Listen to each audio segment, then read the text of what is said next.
시청자 여러분 안녕하십니까? 그전 뉴스 심층 보도 시간입니다. 오늘 준비한 집중 취재 내용 전해드립니다.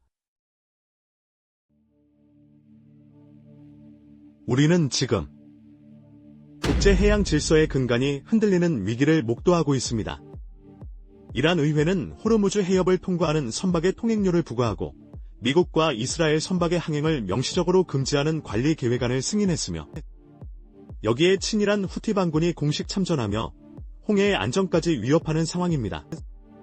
이는 세계 원유 수송량의 20을 차지하는 핵심 해상로를 사유화하려는 시도이자 국제법상 자유로운 항행의 원칙을 정면으로 부정하는 중대한 도전입니다.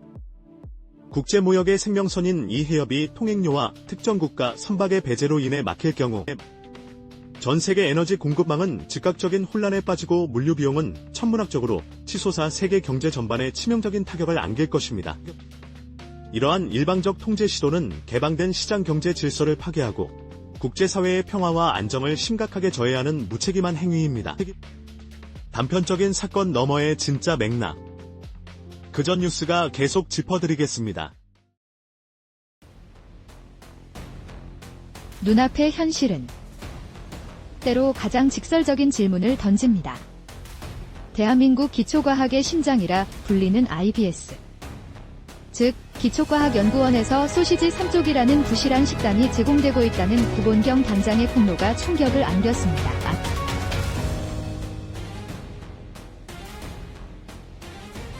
이는 단순히 식사의 질 문제를 넘어 노벨상을 꿈꾸는 국가 핵심 연구기관의 운영 실태와 연구 인력에 대한 처우가 얼마나 열악한지 적나라하게 보여주는 상징적 사건입니다.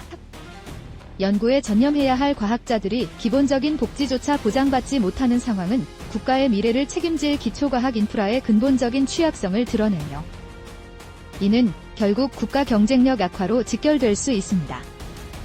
국민의 세금으로 운영되는 연구기관이라면 예산의 투명하고 효율적인 집행은 물론 인력에 대한 합당한 대우를 통해 최고의 성과를 독려해야 할 명확한 책임이 따릅니다. 흔들리지 않는 기준과 팩트. 저희 채널을 구독하시고 지켜봐 주십시오. 원칙이 흔들릴 때 언제나 같은 결과가 반복됐습니다.